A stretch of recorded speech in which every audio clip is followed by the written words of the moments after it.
This Friday, Jamie Lee Curtis and Lindsay Lohan are back to switch things up in Disney's Freakier Friday. Totally, yes. It's an absolute riot, Woo! and the only movie that can be described as So much weirder than the last time. What last time? it's the frequel You ready? we've been waiting for. That absolutely slays. What deeply out of touch old person came up with that? You did. Wow. Don't miss the comedy event of the summer for all ages. Disney's Freakier Friday in theaters this Friday. Get tickets now. Rated PG. Parental guidance suggested. It's Wednesday Addams. I see you're trying to distract yourself from your own banal thoughts. Let me help. Here's a recording thing made of my latest root canal.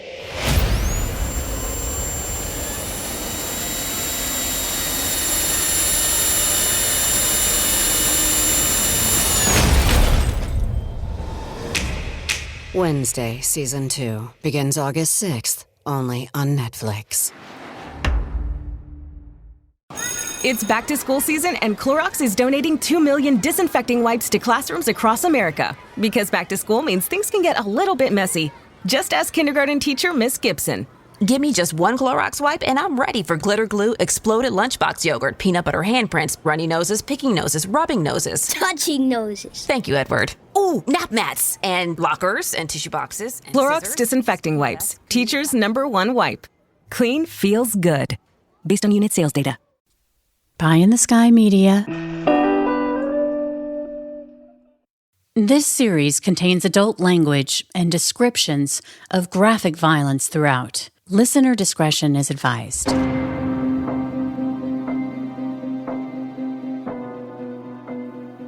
I'm Carolyn Osorio, and this is my new podcast, The Murder Chronicles. You're listening to episode 36, Spoiled Rotten. This is a story that begins with the love and hard work of two people, Mary and Harry Pang. Together, they pursued their wildest American dreams. Mary was born and raised in Seattle. She was one of 10 children. She came from hardworking parents who had come to the United States from China to work on the railroads. Harry was a World War II Air Corps veteran who flew on D-Day in Normandy. Harry would receive a Distinguished Flying Cross, which is a medal awarded for heroism or extraordinary achievement in aerial flight. Mary and Harry would meet at the University of Washington, and they would marry in 1945. They opened a little grocery store on Beacon Hill, a neighborhood in the southeast of Seattle. The couple poured their hearts into the fledgling business, and it began to grow. And a decade into their marriage, they decided to adopt 2 children from China. A move that in 1955 probably saved the children's lives. The Communist Revolution culminated in the establishment of the People's Republic of China in 1949. And by 1955, the political and social upheaval had continued to ramp up, so that when the Pangs adopted a little boy who was 6 months old, who they would name Martin, they knew they were probably saving his life. Martin was the 5th child in his family, who were forced to make an impossible decision, to put their baby boy up for adoption because they just couldn't afford another mouth to feed. The Pangs would also adopt a 2-year-old little girl who they would name Marlis from a different family. A few years after Martin and Marlis were adopted, the country would be devastated by the Great Chinese Famine, which was caused by droughts and floods in critical farming areas. The famine was exacerbated by radical changes in agricultural regulations, which were imposed by the new communist regime. Roughly 36 million people would die from starvation between 1958 and 1962. But back in America, Harry and Mary Pang were thriving.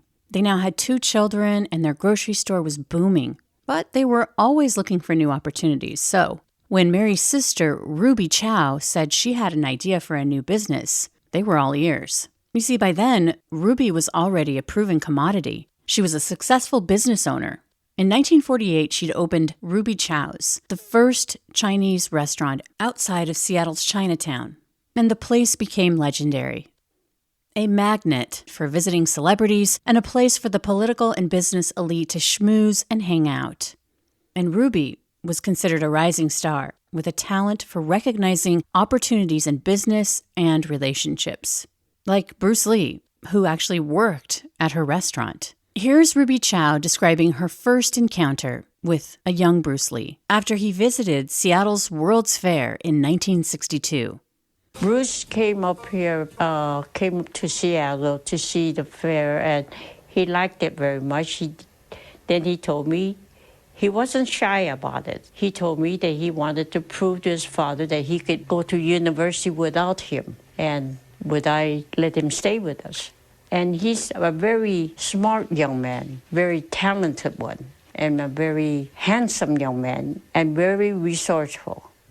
Ruby had created this really successful restaurant with legendary cuisine and atmosphere. Her place had the it factor, but she wasn't the type of person to rest on her laurels. She had an epiphany. The timing was just about perfect to introduce Chinese food to American consumers, just as Swanson's had done in 1953 with the so-called TV dinner, available in grocery stores across the country. And that first year, Swanson's sold more than 10 million TV dinners. And the next year, the demand skyrocketed to 25 million. Remember, this was a time when TVs had become a must-have in home entertainment. The idea of sitting in front of your TV with a TV tray, plopped in front of your recliner, and enjoying a piping hot meal you just heated up in the oven without dirtying a dish was groundbreaking. And Ruby wanted a piece of that pie. Ruby shared her vision with her sister Mary and brother-in-law Harry, asking them to join her in the frozen food venture. They would use her commercial kitchen during the off hours to prepare, cook, and package the frozen food by hand. The business idea was visionary and successful from the start, but unfortunately, the partnership between the sisters soured. It's unclear the source of the bad blood. Ruby would leave the frozen food business, and the sisters wouldn't speak for 30 years. Ruby Chow would go on to be a trailblazer in Seattle politics. She's credited with bridging the gap between Seattle's Chinese community and the city at large. She became the first Asian American member of the King County Council, where she would serve 3 terms, becoming a well-respected and beloved leader. As for Mary and Harry Pang, they would continue to grow the business, and in 1963, they moved the business into a warehouse in Seattle's Chinatown. The building was built in 1908, and Mary Pang became the face of the business. By the 1980s, yearly revenue had grown to more than $1 million, which in today's standards would be the equivalent of $3.6 million, which allowed the Pangs to move their family to Mercer Island, which is an extremely affluent suburb of Seattle. They were living the American dream, but it had come at a steep price. The Pangs were consumed with work. To keep the business booming, they gave it everything they had.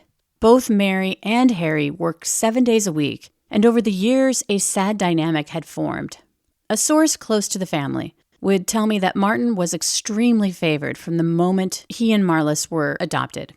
That Marlis was harshly disciplined by the parents, and as Martin grew, he made her life a living hell. Because when he was a kid, Martin was a spoiled, entitled brat who was described as having a superiority complex, and bullying appeared to make him feel better about himself. Marlis, who was timid, shy, became afraid of her younger brother. It's worth noting that when Marlis graduated from high school, she left home, walking out of the door and just heading for the freeway, where she hitched a ride with an older couple to San Francisco. Her parents had found out that Marlis had gone to California, but they never went searching for her. In fact, the Pangs wrote her into their will for $1 to ensure that she wouldn't be able to contest the will when they died. The source would tell me that the name Marlis was not mentioned often in the family home, which was all fine by Martin. He'd gotten what he wanted, rid of Marlis. And later, after she'd gone, when Martin would speak of his sister, he would say unpleasant, mean-spirited, and aggressive things. His comments painted a pretty clear picture that the only thing Marlis was to Martin was a threat to his parents' money, which he believed belonged to him. In high school, Martin gained a reputation for not just slacking off when it came to grades, but a kid who acted recklessly. He had also earned the nickname Pyro Pang because of the threats that he would make to burn down the homes or businesses of people that he believed had wronged him. After high school, Martin would attend college for a couple of years, but ultimately he would drop out. He worked at his parents' company. He loved acting intellectually superior to others. He would drive a leased Porsche through the family business. One neighbor would say, quote, "I've been told by people who work down there that he liked the title and the salary, but not the work." But as a young man, Martin Pang loved playing Playboy. He wined and dined his paramours, all on his parents' dime, of course. But underneath the glitz and glamour, there was a really dark side to Martin's brand of charisma. And that evil seed inside of Martin began to grow. His adoptive parents continued to make every wish come true. But that love, that attention, that Martin can do no wrong devotion just wasn't enough. It would never be enough. And neither were his marriages. Between 1978 and 1989, Martin Pang got married 4 times. None of these relationships lasted longer than 19 months, and each were filled with rage and violence. Violent man that threatened to use fire against enemies. He's a bad dude, but all of his ex-wives, of which at that time he had 4, were really, really afraid of him. That's Duff Wilson, a former investigative reporter for the Seattle Times in the 1980s. You'll hear from him throughout the show, but for now, according to Duff, Martin Pang had a documented history of domestic violence. His first wife would be hospitalized for a broken back, nose, and eardrum after she alleged Martin had attacked her in 1979. Initially, she would press charges, but would retract them the night before trial out of fear. Martin allegedly killed her pets and threatened to burn her house down. The marriage would end in divorce. The charges against Martin were dropped. Martin's second marriage lasted 7 months. It's alleged that he drained the woman's life savings of $5,000, backhanded her so hard he broke her jaw. And according to a police report, after the couple separated in 1983, Martin scaled the wall of her home using suction cup devices. And when he broke into her home, he beat her up. Martin's third wife, Risa, had a child with him. She was also close to the Pang family. She even worked at the family frozen food business. After Risa divorced Martin, she and their daughter went to live with his parents and continued working for the Pangs. Police records show that Martin threatened to kill Risa over the phone after the divorce. But Martin would remarry for a 4th time. Police records also reveal that Martin's 4th wife would report threats leveled against her by Martin, which included setting her home on fire. We'll be back after a quick break. Hello, Nigel here. As an owl, I love to be awake all night, but allergy sufferers like you probably don't feel the same. So take Zysol at night to relieve allergies while you sleep. Then wake up fully refreshed for a more productive day. Zysol works fast and offers 24-hour continuous relief from sneezing, runny nose, itchy watery eyes, and itchy nose and throat, so you can enjoy doing the things you love all day long. Be Wisol. Take Zysol at night. Use as directed. Starts working in 45 minutes. The #1 selling product of its kind with over 20 years of research and innovation. Botox Cosmetic, onabotulinum toxin A, is a prescription medicine used to temporarily make moderate to severe frown lines, crow's feet, and forehead lines look better in adults. Effects of Botox Cosmetic may spread hours to weeks after injection, causing serious symptoms. Alert your doctor right away as difficulty swallowing, speaking, breathing, eye problems, or muscle weakness may be a sign of a life-threatening condition. Patients with these conditions before injection are at highest risk. Don't receive Botox Cosmetic if you have a skin infection. Side effects may include allergic reactions, injection site pain, headache, eyebrow and eyelid drooping, and eyelid swelling. Allergic reactions can include rash, welts, asthma symptoms, and dizziness. Tell your doctor about medical history, muscle or nerve conditions including ALS or Lou Gehrig's disease, myasthenia gravis, or Lambert-Eaton syndrome, and medications, including botulinum toxins, as these may increase the risk of serious side effects. For full safety information, visit BotoxCosmetic.com or call 877-351-0300. See for yourself at BotoxCosmetic.com. Even though police documents reveal a clear pattern of terror and abuse toward his ex-wives, Martin was never really held to account for these allegations. In one case against an ex-wife, he was ordered by a judge to take classes in anger management, but that was the extent of the punishment. Between his failed relationships, Martin cooked up several business ventures that never panned out. Eventually, he would move to California to become an actor. He landed only one part as a first responder in a made-for-TV movie where he helped victims in the World Trade Center bombing. By 1994, Martin's acting career hadn't materialized. He was desperate. What was a narcissistic, spoiled rich kid who was now a middle-aged man supposed to do? The steady supply of little red envelopes, hundreds, it turns out, over the years, that his devoted mother would fill with folded-up wads of cash. Those envelopes began to dry up. The once successful family business that had fueled Martin's exploits for decades had fallen on hard times. Increased competition in the marketplace had taken its toll, and the once booming frozen food business in Chinatown was slowing down. And so were Harry and Mary. Martin, the Pang's darling boy, could have rolled up his sleeves and instead of acting like a big shot, actually helped his aging parents turn the ship around and revive a business his parents had spent their lives building. But Martin Pang had other ideas. First, he tried to talk his parents into selling the warehouse, believing his parents would give him a large chunk of the proceeds.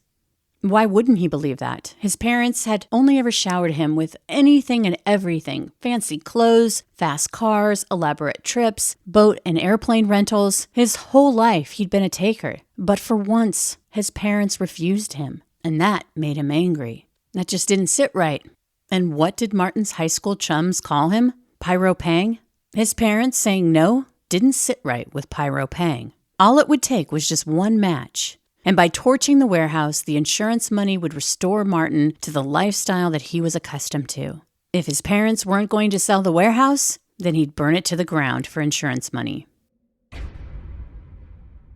We know this because Martin would confide his plan to an unlikely confidant, his ex-wife, the mother of his child who worked at the family business, Risa. Risa was forced to play a dangerous game with Martin. Remember, they had a daughter together. And even though they were divorced, she was still very much afraid of him. She knew only too well what he was capable of. And so she listened to Martin and his plan to burn down the warehouse of his family's business. And she hoped that it was just all talk. But by December 1994, Risa knew that Martin wasn't kidding around, especially after he makes a special trip to Washington from California to move his stuff that was stored in the basement of the warehouse out, leaving behind racing fuel from his past glory days, back when he could afford to play the big shot race car driver. Martin would tell Risa that the warehouse was going up in flames on Friday, December 16th or Saturday, December 17th, after his parents left work. Martin had told this to Risa on December 13th, 3 days away from the supposed arson date. Even though she was terrified, she knew that she had to do something. So she called the insurance company and told them about Martin's scheme to torch the warehouse. The next day, agents from the Federal Bureau of Alcohol, Tobacco, and Firearms interviewed Risa Pang. An undercover surveillance team was deployed to the warehouse. When December 16th went by and then the 17th passed without incident, they continued to stake out the warehouse night after night. Meantime, Risa would receive another call from her ex, Martin, asking her to set the building on fire for him. Risa declined. Clearly, Martin had no idea that she was working with authorities, who were still surveilling the Pang warehouse. But just before Christmas, unbeknownst to Risa, a decision was made to call off the surveillance team. Now, she hadn't passed along Martin's request for her to burn down the building because she just assumed that the surveillance team was still in place. What she didn't know was that not only were they not watching the building, they weren't keeping tabs on Martin Pang. She had called them like a week or two before the fire, described it exactly. They surveilled the warehouse for a while and then called it off. But that was just one mistake. On January 5th, 1995, at around 6:30 p.m., Harry Pang would leave the building for the night. But the warehouse wasn't empty. The Pangs had sublet a part of the warehouse to musicians in a band. It's believed that the fire was set just a few minutes before 7 p.m. By 7:02, a member of the band called 911, saying smoke was billowing inside of the warehouse, which was just located a few blocks from the Kingdome, the Seattle Seahawks stadium back then. Within minutes, 5 engine companies were racing to the fire. At the time, high-level fire department officials had been read into the arson threats at the Pang warehouse by the ATF, but the fire companies responding did not know. The boots-on-the-ground first responders also didn't have a building plan for the warehouse that was built in 1908, which meant they didn't know that it had a basement. That evening, the wind was calm in Seattle. It didn't take long before a column of smoke rose vertically above the Pang warehouse into the night sky like a beacon of doom. The old building was a tinderbox. By 7:20 that night, just 18 minutes after the 911 call, firefighters were outside trying to contain the blaze from all angles of the building, and first responders were battling the blaze inside the warehouse on the first floor, totally unaware that their feet were not on solid ground. Since the command staff didn't have the building plans, they had no idea that the warehouse had a basement until it was too late. The fact is, the belly of the beast was raging below, the origin of the fire. How could they know that fast-looking flames were a ticking time bomb as they consumed the supporting floor beam? And then the old building rumbled, a warning that the integrity of the building was compromised just before a section of the main floor dropped, plunging 4 firefighters 20 feet down into the 1,400-degree inferno below. A split second after the rumble and then the collapse of a portion of the first floor, a lieutenant inside the building shouted a command over the radio. "Get the hell out of the building!" It was unclear what was going on inside the Pang warehouse, a building which had become engulfed in an impenetrable blanket of thick, black smoke amidst the scorching flames. It had become a hell on earth. The fire had transformed into a 5-alarm beast that was now raging out of control. More than 100 firefighters would be called to the scene as smoke could be seen from miles and miles away. Later, according to Fire Chief Claude Harris, 7 firefighters were able to get out of the building alive after the collapse. One of the lieutenants that perished in the fire had the concern of his crew, and he told his crew to get the heck out of here, and they bailed out through 2 windows on the west side of the building.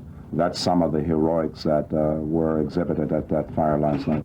The lieutenant who had called for firefighters to get the hell out of the building wouldn't be so lucky. At roll call, 4 firefighters remained unaccounted for.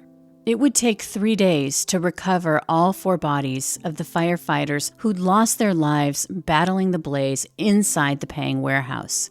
Lieutenant Walter Kilgore, firefighters James Brown and Randy Terlicker died of asphyxiation after their air tanks emptied. Lieutenant Greg Shoemaker lost his helmet and oxygen mask in the fall from the first floor and died of smoke inhalation. Here's then Mayor Norm Rice. Tragedy should remind every Seattle resident of the enormous risks and terrible sacrifices that our firefighters make every day as they protect this community.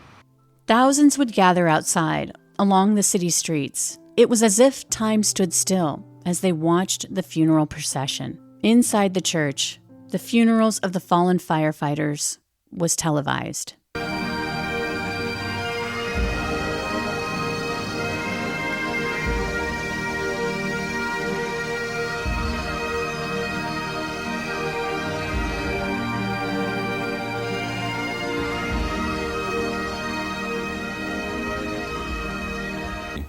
There wasn't a dry eye in the house. A huge screen plays the images of the firefighters with their families and as children. The emotion, especially for a community known for its stoicism under pressure and grit and sacrifice. The loss is staggering as the final bells are tolled for the fallen. Tradition in the fire service to sound the bell for our fallen brother. This is symbolic of the last alarm. Lieutenant Walter D. Kilgore.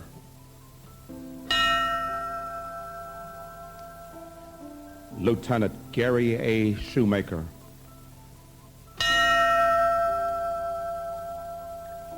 Firefighter Randy R. Terlicker.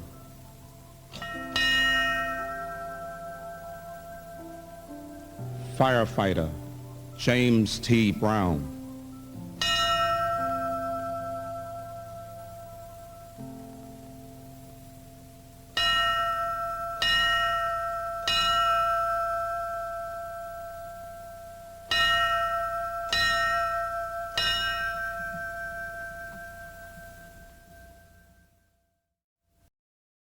We'll be back after a quick break. Leading a business today means constantly adapting. On the Executive Insights podcast, brought to you by AWS, global leaders share how they're making tough calls, testing bold ideas, and putting innovation into practice, generative AI included. If you're looking for real stories behind what's working, this is it. Subscribe to the Executive Insights podcast today, available now on all major podcast platforms. Heather is a nurse practitioner from United Healthcare. We meet patients wherever they live. During a house call, she found Jack had an issue. Jack's blood pressure was dangerously high. It was 217 over 110. So they got Jack to the hospital and got him the help he needed. He had had a stent placed in his heart, preventing a massive heart attack. If it wasn't for my guardian angel, I wouldn't be here. Hear more stories like Jack's at unitedhealthcare.com. Benefits, features, and/or devices vary by plan, area limitation, and exclusions apply. 4 beloved firefighters who had paid the ultimate price for their bravery. On the face of it, the grief seemed insurmountable. But when the details of the fire began to trickle out, that the inferno was born from an arson plot, the pain and anger was visceral. In local news coverage in the days after the fire, Mary and Harry Pang were devastated by the fire and the loss of life of the 4 Seattle firefighters. They are totally unaware that their son, Martin Pang, is a primary suspect. A week after the fire, investigators ask Risa to wear a wire. They want her to call her ex and get him to admit that he was responsible.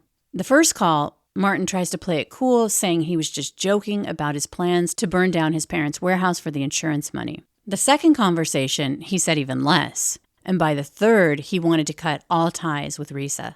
By then, Martin Pang had been placed under police surveillance. They were keeping a watchful eye over him as they gathered evidence to support an arrest charge. Despite being shadowed by police, Martin Pang boarded an Amtrak train from Seattle to California on January 17th. By the time investigators had enough evidence to arrest Martin Pang in California, they realized he was in the wind. On February 19th, just 7 weeks after the fire, Martin flew from Los Angeles to Mexico City, where he booked a one-way ticket to Brazil and applied for a visa in his own name, an action that prompted the FBI to step in. Martin Pang was now an international fugitive. Duff Wilson and his writing partner, Eric Nalder, followed Pang to Brazil. Eric even got a airline reservation person to check the records for Martin Pang on a certain flight. And that person confirmed that, yeah, he had taken that flight to Rio. And then I jumped on a flight as soon as I could to Rio to try to get him there. But as I was either at the airport, going to the airport, the news came across that he was arrested in Rio.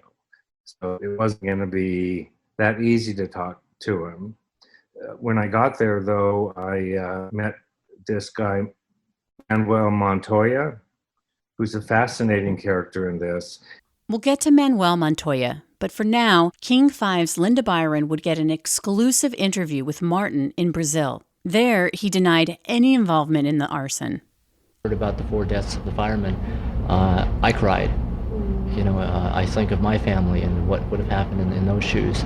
When I finally got up the courage inside to go down and see the building, it was like saying goodbye to a sibling. And I also said a prayer for the firemen and their families.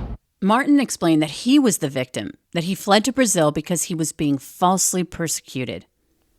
Well, there's supposed to be no extradition from Brazil, and I figured that the dust would settle, the truth would come out, and then I could go back.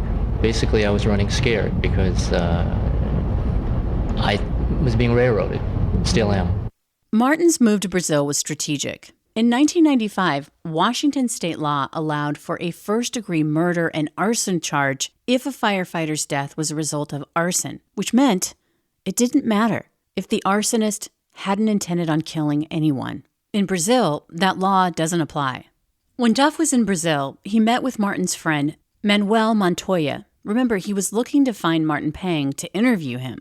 Manuel is a music promoter, I think, and then he became an FBI informant and was hanging out with Martin Pang in Rio for 8 or 9 days, just keeping tabs on him for the FBI. I didn't find that out until, a year later or something. I just met Montoya there because I was trying to find Pang or anyone that had talked to him in Rio. Before Martin had fled California for Brazil, he had been able to convince Montoya that he was innocent. And Montoya helped him flee to Brazil. because Montoya had met him earlier in the LA area, and it was actually helping at that time was helping to set him up in Rio. This guy that's falsely accused of something needs to go to Rio for a while, get out of the United States, so he was introducing him to people, and I think he even helped to, arrange an apartment for him. Montoya realized he'd been played for a fool by Martin Pang after he watched a segment on America's Most Wanted and learned the truth about the deaths of the firefighters. Montoya immediately called the FBI and became a confidential informant. The FBI sent Montoya to Brazil explicitly to keep track of Martin Pang as they worked out how to get an extradition order to bring him back to the United States. At one point, they were so desperate that they even discussed kidnapping Martin and bringing him to Uruguay, which had different extradition laws. In the end, the FBI didn't want to take any chances. They knew how slippery Martin Pang had proved to be. And even if they didn't have an extradition plan in place, they wanted him in custody. So they shared with Brazilian authorities where Martin Pang was, and he was arrested on March 15, 1995. Legal battles to get Martin back to the United States would take more than a year. Essentially, the prosecutors' hands were tied. Brazil wouldn't hand him over unless they were guaranteed that he wouldn't be charged with 4 counts of first-degree murder. And on February 29, 1996, Martin Pang was finally extradited back to the United States. And in a stunning turn of events, Martin Pang's attorneys would blame the fire department, saying that the firefighters would not have died if the department had carried out a plan to prevent the arson after receiving a tip in mid-December. They said the deaths were, quote, if not totally, at least in great part, the responsibility of the fire department. We did a big article called 24 Mistakes that officials made with the arson fire. That was our seminal article after months of investigating. But before then, Martin came around when he was being, accused or tried and said, hey, it's those 24 mistakes. That's the reason they died. But obviously under our law, if somebody sets an arson, no matter how many mistakes the firefighter might make or not, that arsonist is responsible. In February 1998, Martin Pang pleaded guilty to 4 counts of manslaughter and was sentenced to 35 years in prison. As a result of the Pang warehouse fire, protocols would change so that firefighters are made aware of any arson threats before they get to the scene. That's a standard in journalism. When there's a disaster, what went wrong, what mistakes were made, did anybody, have a chance to do better? It's a standard investigative angle, and in almost all, disasters. So that's what we did here with a lot of shoe leather reporting, basically. In 1999, a jury would award $5.6 million in damages from the city of Seattle to the widow of James Brown. The families of the other 3 firefighters killed would also settle claims ranging from $450,000 to $3.5 million. Jurors would assign 75% of the blame in the firefighters' deaths to the Seattle Fire Department, and Pang was deemed 25% responsible. Martin Pang's ex-wife Risa and Manuel Montoya would share the $36,000 reward after Martin Pang's arrest and conviction. Martin's parents passed away while he was in prison, Harry in 2004 and Mary in 2009. Intellectually, they understood that their son had committed this horrible crime, but they could never accept it, not truly. Apparently, Martin would write a letter to his mother after he was incarcerated. It was very short. He just wanted to let her know that she needed to leave him enough money in her will so that he could buy a sailboat and travel around the world doing good deeds for people. It isn't clear if Martin Pang felt remorse for what he'd done, but what we know for sure is that he was a model prisoner. That is until 2013, when he started tasting his upcoming release. He had a new scheme to create an opulent lifestyle for himself by committing identity fraud. I spoke with Seattle Police Detective Todd Jacobson, who played a key role in that investigation. Martin Pang and his accomplice planned to set up credit accounts in the names of the firefighters, police officers, and witnesses involved in Martin Pang's 1995 conviction. His plan was to funnel money from those accounts into an offshore bank account. Martin Pang knew that, with good behavior, he'd get out in 2018, and he had planned to take his nest egg back to Brazil. What Martin wasn't counting on was a 3-month undercover investigation that thwarted those plans. However, the fraud scheme didn't add much time to his sentence. Martin Pang was released from prison in September of 2018. He was 63 years old and had served a total of 23 years. He had only lost 76 days of good time credit and some other privileges in prison after the fraud scheme. And when Pang was released, he was free. He wasn't paroled because at the time of his crime, there was no allowance for community supervision. For this episode of the Murder Chronicles, helpful resources were the Northwest Asian Weekly, the Seattle Times, King 5 News, and Cairo 7 TV. If you're interested in learning more about this episode, listen to our bonus content up next. Here, my producer Brandon Morgan and I discuss the case in more detail. And if you want to support the show, head over to Apple Podcasts and give us 5 stars. And if you have time, write a review. It really helps. And as always, thanks for listening. The Murder Chronicles is a pie-in-the-sky production recorded live in the beautiful Pacific Northwest. We are produced by Brandon Morgan and myself, music by Soundstripe. For Pie in the Sky Media, I'm Carolyn Osorio, your writer and host. Thanks for listening.